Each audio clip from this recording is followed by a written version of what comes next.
My name is Adrienne Garland, and welcome to Sugar Coated.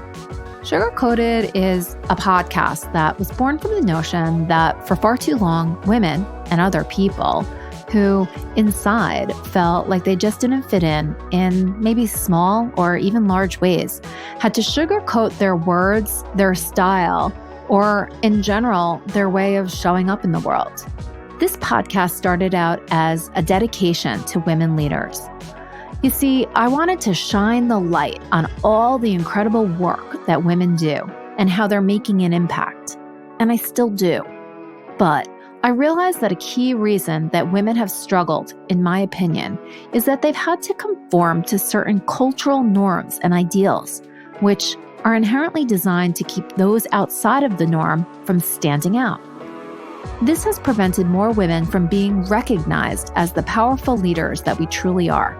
Join me, Adrienne Garland, the CEO and founder of She Leads Media, each week as I dive into raw conversations with some remarkable, badass women that will help you to strip away your sugar coat and go in the direction of your incredible dreams.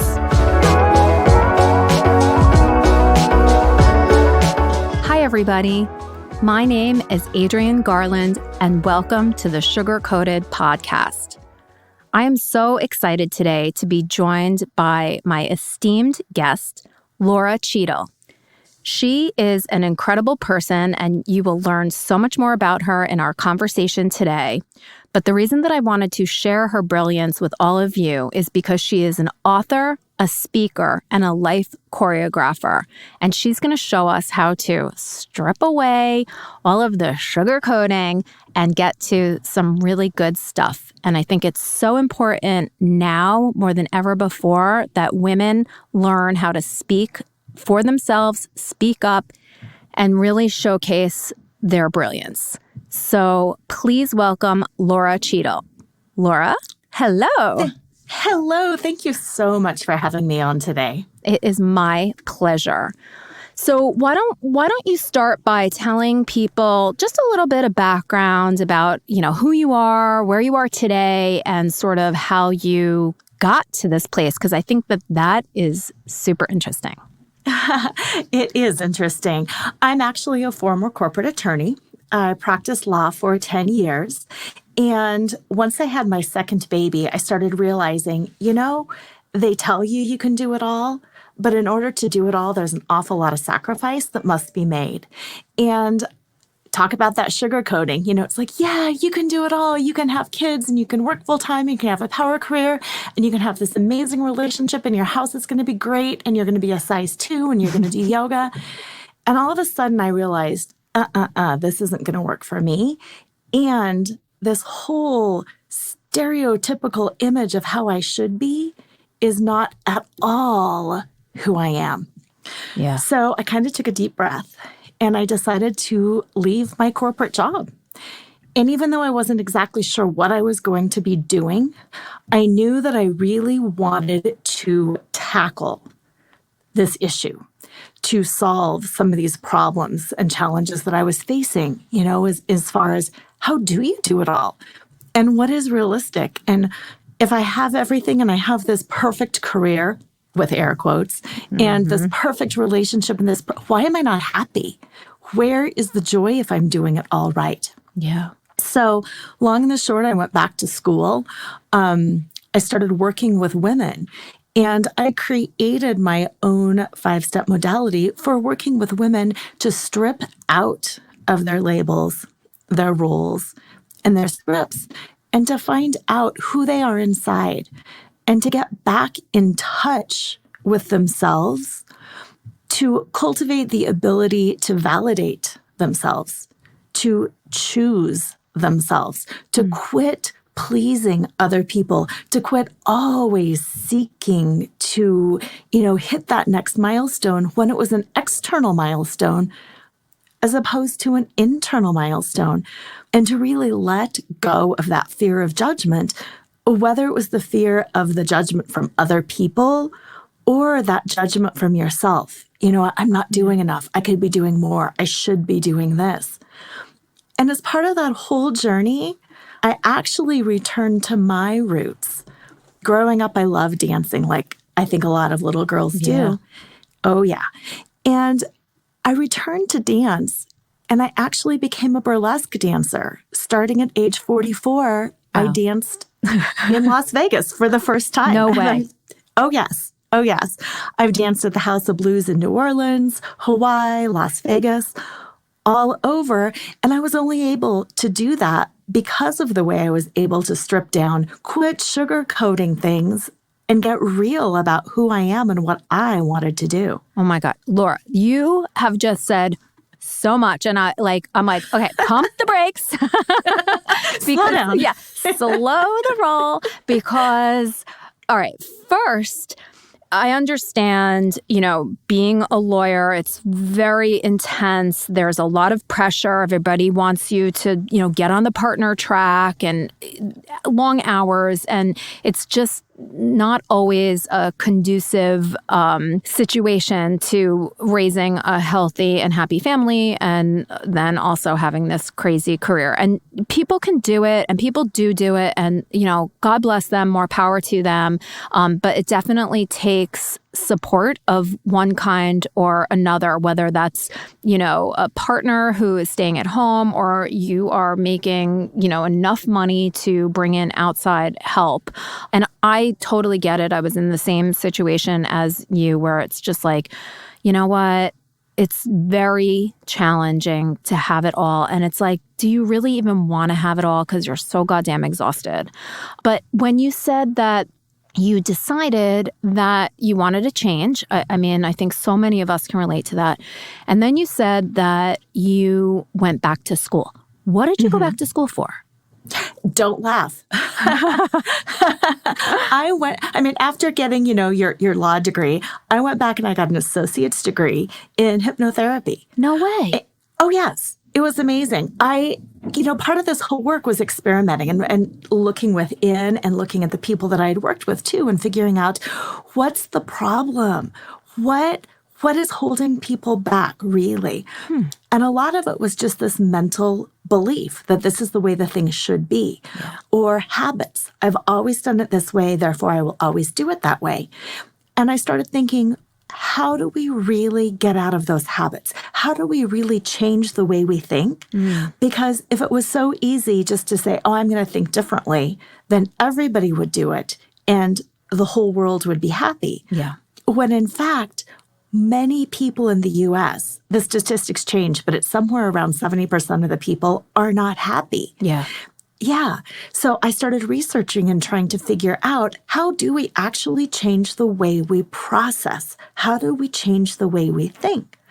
And hypnotherapy has got an amazing success rate. And the more I learned, the more I thought, this is hard science. This isn't woo-woo stuff. This actually makes sense. And I started using it on myself, and I was able to create change fairly instantaneously. And the more I learned, the more taken with it I became. And I found a program and went back to school and learned it. That is so cool. Now, what would be one thing, because I would like to self-hypnotize. Yes. But so what is one thing that you kind of had a pattern of behavior of doing, and then you were able to do self-hypnosis and that you changed and that stuck? I would just love to hear and it doesn't have to be anything grand. But exactly. What's one thing, an example? I think an example that most people can relate to is when we say, I'm going to get in shape. I'm going to lose weight. I'm going to work out. I want to feel better. And then we don't do it. Yeah. Whether it's we eat too big of a portion at dinner or we say, I'm really exhausted. I'm just going to chill on the couch and watch Netflix. I think that's a pattern that a lot of people can relate to. And that's something for me. I would come home from work when I was working, and then same thing when I was at home. Around 4 o'clock, I'd get really hungry. And it was too early for dinner. Yep. But what do? You start snacking. And instead of just giving myself a healthy, normal snack, I would go to the cupboard and I'd take a handful of nuts. And then I'd grab an apple. And then I'd think, oh, I'm really, really hungry. How about a smoothie? And I would just, forage for like an hour. Yeah. And then I would be stuffed. And then it would be time for dinner. And I would eat a full dinner anyway. Yeah. So using hypnosis, I was able to kind of pinpoint and isolate what's really going on around 4 o'clock.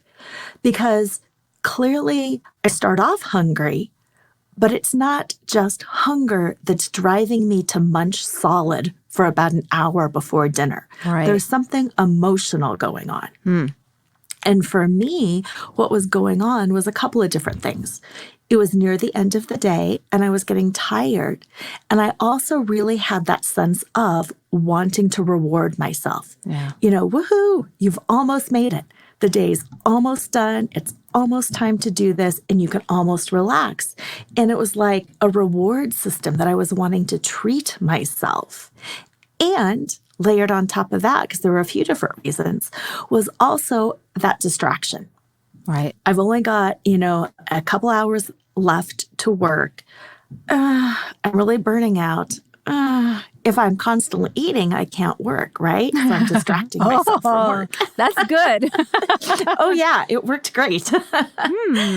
Yeah. And then, yes, using self-hypnosis, I was able to move through those layers, pinpoint what was hunger, what wasn't, pinpoint where I was wanting to reward myself, and then also pinpoint where I was distracting myself and give myself some new tips and tools and tricks to deal with those 3 things that were going on without just eating for an hour mindlessly. Yeah. Because, I'm listening to that and I'm like, well, it's not so bad to want to reward yourself. So how can you do that, though, without sabotaging whatever health goals that you have? Oh, absolutely. A few different ways. If you do like food as a reward and you're hungry, make it a pretty reward. If you're at work and you're packing yourself a snack, pack yourself kind of a pretty snack. It sounds silly, but if you put a ribbon on a baggie, it becomes a treat. Yeah. And it's pretty and you got to unwrap it and you've just gifted yourself something. And then it's a smaller portion. Also, think about the other things that are rewards for you. For me, I love being outside in the fresh air, walking, walk from your desk, walk outside. If you're at home, go take a walk around the block. What is another reward that you can do for yourself that actually feels better than mindlessly shoving in handfuls of peanuts? Right. Although that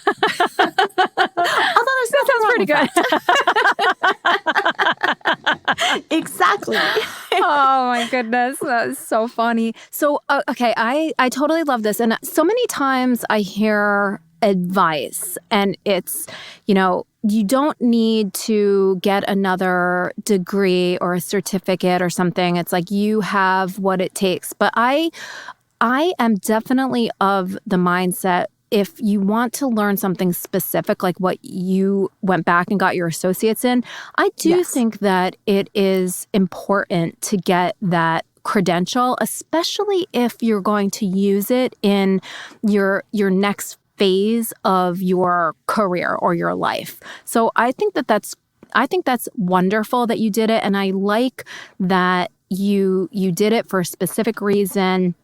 You were interested in it and you thought, this is what I need in order to go forward. So that is awesome. So tell me a little bit about after you got the degree and that you wanted to go back to your roots for dance. How did you sort of create this next phase? Because you're truly in another phase. How did you kind of lay the blueprint for what the next 10 years, 20 years was going to look like for you? Right. I kind of played around and figured it out. I honestly knew that I wanted to help women. And I'm a big believer in the whole mind, body, spirit connection. Just from my roots as a lawyer, I found that I was cleaning up a lot of messes from people. And I'd find myself thinking, oh my gosh, these problems could have been prevented 5 years earlier had they had the skills. And it became apparent to me that many of the skills were not just intellectual skills. There was a lot of health. There was a lot of well-being. There was a lot of other things that could have gone into that. So since I had always loved dance, this will make you laugh. I've taught fitness since 1988. Love it. Oh, yeah. So I knew there was a physical component to it. I know that when we are feeling comfortable, not necessarily fit, but just comfortable in our bodies, that we act better, we feel better, we are more able to think. I also knew that the habits were a big part of it, but I just didn't know how they fit together. So I went back to my people, my friends that I had worked with, to moms that I was meeting in the neighborhood, to friends of friends who were having problems. And I would just kind of offer my services. And I would say, I recently graduated with this associate's degree. I do fitness. I do coaching. I do this. Can we just play? I'm not going to charge you, but give me your feedback and let's see what's going on here. And it was amazing because as I worked with the people, it really developed that so many people are experiencing the same issues. Yeah. Which makes sense. Yeah, because we're all in this together and we all feel that same external pressure that we have to look a certain way and act a certain way and succeed a certain way. And we can't. No. And there's no place in society, or it doesn't seem like there is, for these differences and the diversity of what success looks like, feels like. It does feel like there's one model, and if you don't live up to it, then you're a loser. Absolutely. Yeah. Absolutely. And my book and my work talks about being smart, sexy, and spiritual. Love it. Yes. And that was a common denominator with a lot of the people that I was working with. They would say, I go to work and I'm in my head. I come home, I'm instantly supposed to switch and be this sensual, sexual being. And I'm not, I'm still in my head. Oh, yeah. And then I feel like there's something wrong with me. And then I try to connect or I try to meditate and I can't do it. And I don't want to be seen as this woo-woo freak. And I don't want to be this crazy conservative, religious person, and there's no balance. But there's more to me than just this one dimension. I'm a lot of different things, but I can't express that. Yeah. It's funny. I had a corporate career up until 2010, in the corporate America type of world. And whatever happened, when I left and I started my own business, I really had an identity crisis because my identity and who I was so wrapped up in this idea of being a successful professional woman and like what that meant and what that looked like. And when I left and I, attempted to be an entrepreneur, it just didn't translate. And I didn't know what my value was without a corporation behind me.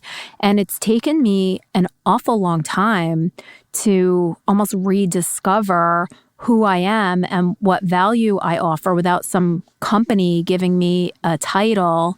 And it's been really, really hard. And I think that if I had had the tools that you give people, I think I might not have gone through such a terrible identity crisis. Absolutely. And it's interesting because what you mentioned is so common for so many of us. And I went through that as well. But throughout life, what I'm discovering is people, when they get a divorce, go to that through an identity crisis. When the kids go away to college and they're empty nesters, it's a whole other identity crisis. Totally. Then sometimes somebody gets a diagnosis, breast cancer, a parent dies, whatever it is, infidelity. There's all of these things that happen in life. And because our identity is attached to the people around us and the things around us, it rocks our world. Yeah. Mm-hmm. So how can someone short of becoming a burlesque dancer. I recommend that highly. Although I don't, listen, I'm up for anything. I would totally do that. 100%. I'm there.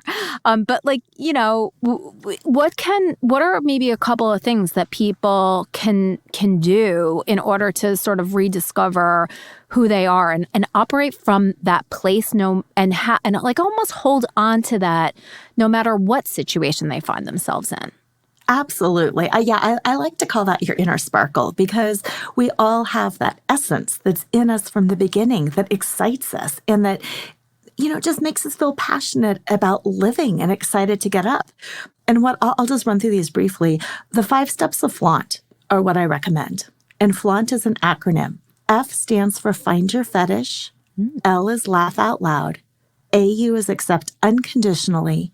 N is navigate the negative. And those steps together will help you to T, trust in your truth. So starting from the beginning, find your fetish. A fetish, if you really look at the definition, is not some kink thing. It's not sucking of the toes. No, it it's not. be. It could be, but it's not. It's more like Dumbo's feather. His feather was his fetish. It was an object that he believed had magical powers that would allow him to fly. And I believe that we all have that thing. We all have that thing that we think is going to carry us to that next level. We think we need it to be beautiful and strong and powerful. And that thing is typically something that we enjoy doing. So for me, it was dance. When I dance, I feel like I can conquer the world. It doesn't matter if I'm just turning on a song and dancing in my kitchen. If I can get into that groove and get into that headspace, I've reconnected with my fetish, with my power, with my identity. So that's the first thing I have people do, is reconnect to that thing in their life that they would do no matter what. Kids play for the sake of playing. They don't play to accomplish a goal. Yeah.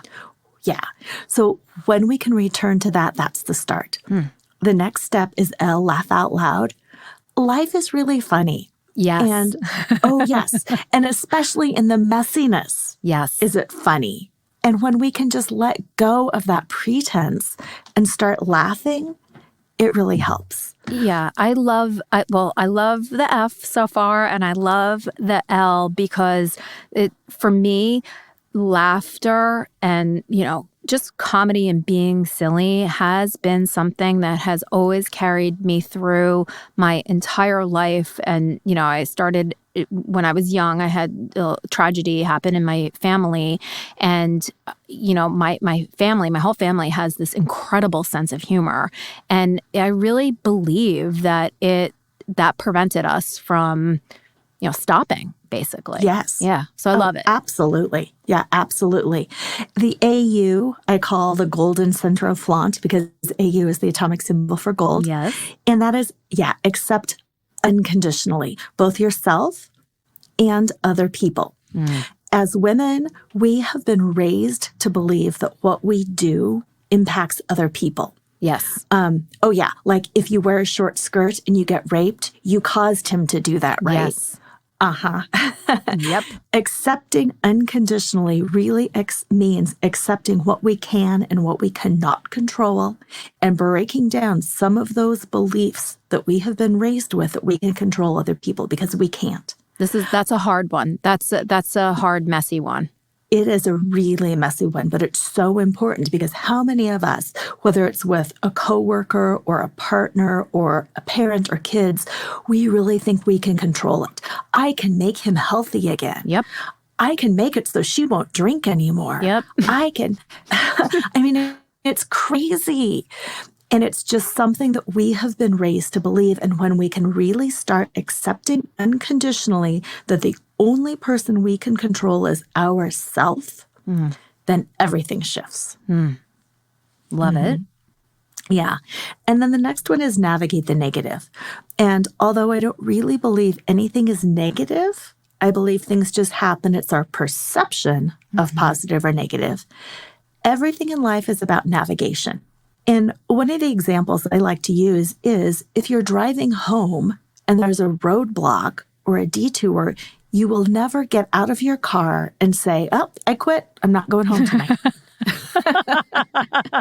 Let me just camp out here. Right.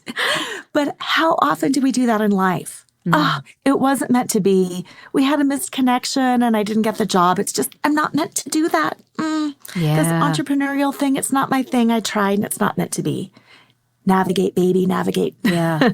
God, you know what? That is such a perfect example. And I've never heard it before. Like if you run into a roadblock, you're not going to just get out of the car and set up camp. You're going to find every freaking way that you can to get home. Yes. Yeah. Yes. And it might take a while and you might backtrack, but you make it home. You don't quit. Yeah. But we quit on ourselves all the time. Man. Yeah. And when you do those 4 things, it really leads to that last step, which is T, trusting in your truth. You are the only one in your body. You are the only one who knows how you feel. And you know if it's right. And you know if it's wrong. And you know you. And that's truly the only person you can ever fully rely on and trust. Yeah. Yeah. I love that. I love all of this. And this is all in your book, right? Correct. So why don't you tell everybody where they can get your book? And I think books. Do you have one coming out? I've got a new one that's still underway. Okay. But it's not available yet. Okay. Yeah, my book right now is called FLAUNT because it's that acronym. FLAUNT, drop your cover and reveal your smart, sexy, and spiritual self. And it's available. What's nice with the quarantine, it's available on Amazon as the audiobook or, Kindle or digital as well as print. It's on Barnes & Noble, IndieBound, New World Library is the publisher.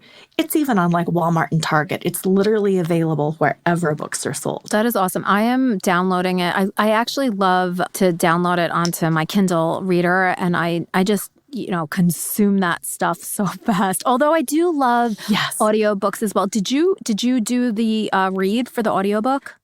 And no, I didn't. I actually really wanted to, but they have their professional readers. But she did a great job. She's got a lot of sass in her voice. Oh, that is awesome. Yeah, because I was going to say I've heard that actually, doing the audio version of a book is super challenging.